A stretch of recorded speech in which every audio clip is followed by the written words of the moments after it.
بسم الله الرحمن الرحيم. مباراة فرنسا وبلجيكا في نصف النهائي والانتهاء بفوز فرنسا 1-0 وصعودها لنهائي كأس العالم. في مباراة بقى مش امكانيات اللعيبة، مباراة تكتيك المدربين. ديشامب عمل 1 2 3 فخلى فرنسا تتفوق.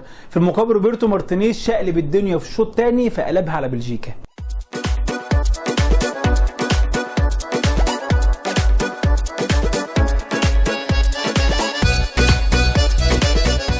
روبرتو مارتينيز مدرب بلجيكا بدأ المباراة بطريقتين لعب، طريقة مع الحالة الدفاعية وطريقة مع الحالة الهجومية. في الحالة الدفاعية كان بيلعب 4-3-3، ناصر الشاذلي باك يمين وفيرتونجين باك شمال، الدرفيلد وكامباني 2 قلب دفاع، فيتسل وديمبلي ومروان فلاين في وسط الملعب، والثلاثي هازارد دي بروين ولوكاكو.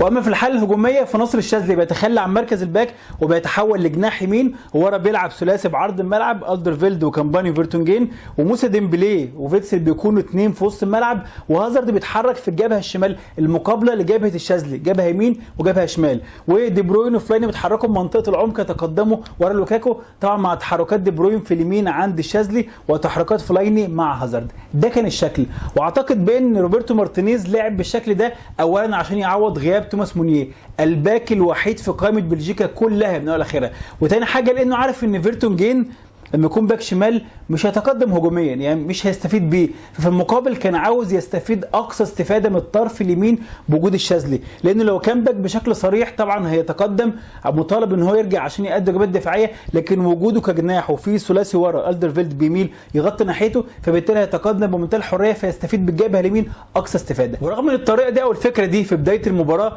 كان واضح انها مميزه وعامله شغل كويس من عند ناصر الشاذلي، واستفاد هو مارتينيز او بلجيكا من الفكره دي، لكن بالظبط يا دوبك 10 دقائق وبعديها ناصر الشاذلي اختفى تماما وتقريبا ما كانش عارف يطلع ولا كره صح من عنده، وبدانا نشوف بقى ماتودي وكانت الاثنين بيقفلوا عليه، خلاص بقت جبهه مقفوله تماما، وفي مشكله هنا في الطريقه. وجهه نظري كان ممكن روبرتو مارتينيز يعمل تعديل بسيط جدا يصلح من الوضع من غير ما يعمل تغييرات.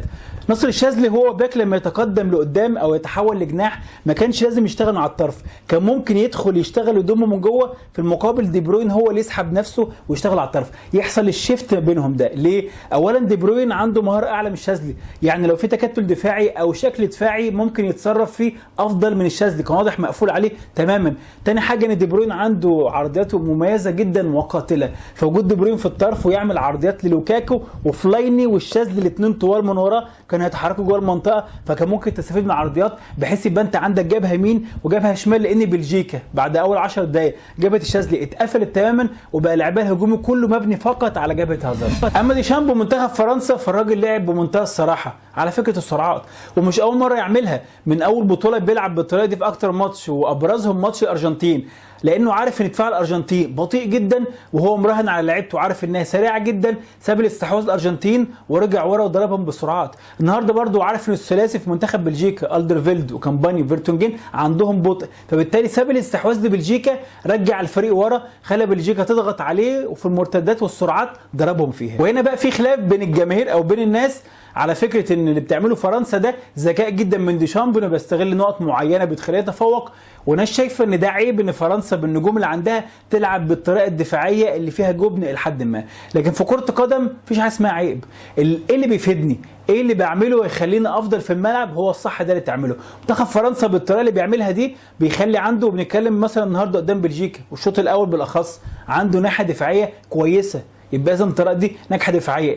طب هجوميا، الهجوميا بيقدر بالهجمات المرتده يعمل فرص خطيره، ويمكن خلى بلجيكا في عز ما هي ضغطه الشوط الاول في اخر ربع ساعه وثلث ساعه تتراجع شويه بحكم الضغط، يبقى اذا هو بيلعب بطريقه بتخليه كويس دفاعيا وكويس هجوميا لان عنده الامكانيات اللي تسمح، يبقى اذا ما حدش يقدر يلومه. الاستثناء بس في طريقه ديشامب اللي انا بنتقده من اول بطوله او شايف ان هو ممكن ما يكونش سليم 100%، فكره وجود ماتودي كجناح شمال وتحوله لاعب وسط ملعب. هي فكره مفيده طبعا دفاعيا، بس انا وجهه نظري ضررها اكتر من فايدتها، وبتبان في الماتشات اللي لعبها قبل كده منتخب فرنسا او ماتش بلجيكا ان ما عندكش شغل من الجبهه الشمال، هنا في حته ناقصه، ممكن في ماتشات عدت وما تاخدش بالك، ممكن ماتشات ثانيه يكون فيها تاثير او ممكن تاثر على منتخب فرنسا وتاثر على النتيجه، الله اعلم.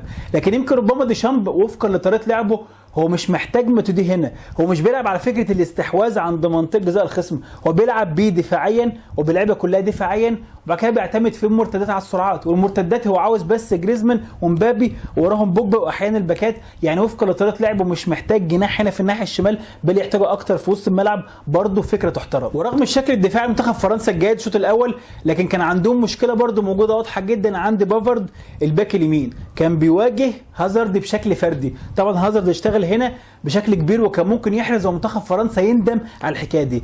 طبعا منتخب فرنسا بيرجع ماتودي نص ملعب، بيكون ماتودي شمال وكانتي في العمق وبوجبا هو اللي في الناحيه اليمين، يعني في الجبهه اليمين في بوجبا وفي مبابي، وطبعا ماتودي اقوى دفاعيا من بوجبا، زائد ان مبابي ما كانش بيعمل دعم دفاعي بشكل واضح جدا، فدايما كان بافارد في مواجهه فرديه مع هازارد وكان هازارد بيتفوق عليه كل مره. وربما دي من الحاجات اللي ممكن البعض يعتبرها تحسب على روبرتو مارتينيز مدرب بلجيكا، انه الشوط الثاني سحب هازارد، ده هنشرحه ازاي، من الجبهه الشمال وبدا يخليه يشتغل اكتر من العمق، لان كان هو في الشوط الاول متفوق على بافارد، فالمفترض انه يكمل بنفس الطريقه. الشوط الثاني بقى وكلام مهم جدا جدا، يعني خلاصه الحلقه كلها في الجزء الايجابي بتاع الشوط الثاني. طبعا بعد هدف فرنسا روبرتو مارتينيز مدرب بلجيكا تدخل بتغييرات غريبه، شقلب شكل الفريق كله وغير كيانه. هناخدها واحده واحده.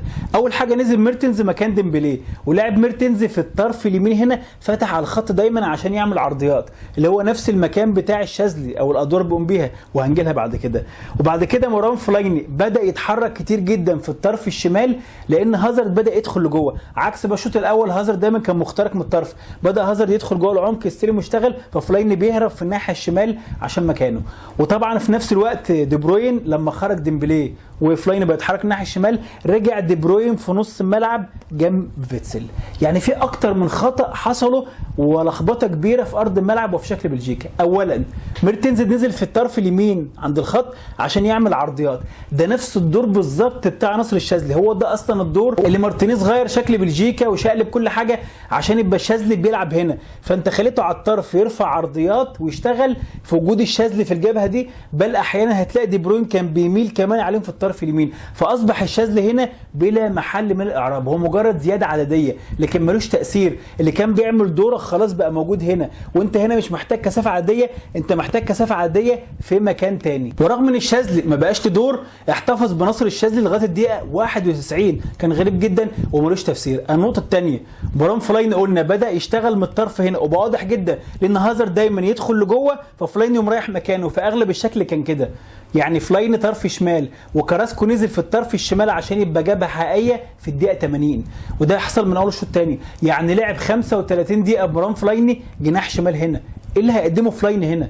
هل عنده قدرات في السرعه ان ينطلق ويجري ويخترق ويعدي؟ طبعا فقدت الجبهه الشمال اطلاقا، لان اصلا قدرات فلايني انه يكون موجود هنا في منطقه العمق ويكمل جوه منطقه الجزاء عشان يستغل طوله مع العرضيات، ما يكونش ابدا في منطقه الطرف، وبرده كانت حاجه غريبه. الحاجه الثالثه ودي بقى الحاجه المشكله الاكبر بشكل كبير جدا، في الوقت اللي بلجيكا كان عاوز يتعوض ومهزوم 1-0، رجع دي بروين في وسط الملعب جنب فيتسل، ده اغرب شيء.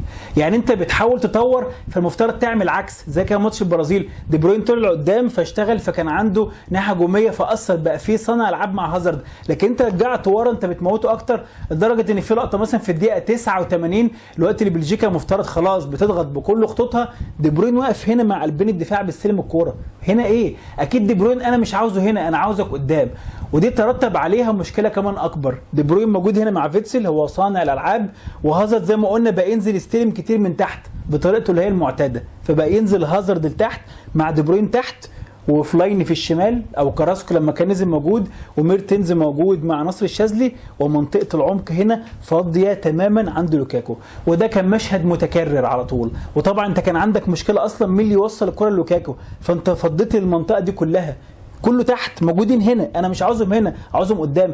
وده يفسر بان منتخب بلجيكا الشوط الثاني كان مش عارف يعمل هجمه، كان عنده صعوبه، بالاخص بنتكلم مثلا اخر ربع ساعه او اخر 6 دقائق الوقت الاضافي، اعتقد كله كان مستني ضغط بلجيكا وفرص وهجمات. منتخب بلجيكا ما كانش عارف يطلع الكره لقدام، النقط الموجوده في ارض الملعب المضيئه اللي الكره بتجيلها فالهجمه تتطور ما كانتش موجوده، فكان في صعوبه يطلعوا لقدام، فكانوا بيفقدوا الكره بسرعه، والكره اغلبها مع منتخب فرنسا. طب انا بقى لو كنت مكان روبرتو مارتينيز كنت هعمل ايه؟ بمنتهى البساطه كان هينزل ميرتنز تغيير صح مكان ديمبلي، بس مع على طول في نفس اللحظه تغيير يخرج نصر الشاذلي وينزل كراسكو، والعب بنفس الطريقه تقريبا زي الشوط الاول كده، عندي ميرتنز جناح يمين وعندي كراسكو جناح شمال كده. انا ايه فعلت الطرفيه. طبعا هلعب ورا ب3 خلاص، انا مغلوب 1-0 مش هفكر في حاجه. وفي نص الملعب العب بفلايني والعب بفيتسل بشكل طبيعي جدا، والعب لوكاكو من تحتيه دي بروين وهازارد. شكل واضح، عندي طرفين بيشتغلوا، عندي 2 صناع لعب عشان يوصلوا الكره لوكاكو. انا كان عندي مشكله في الحكايه دي، يبقى انا عندي سلاح اهو.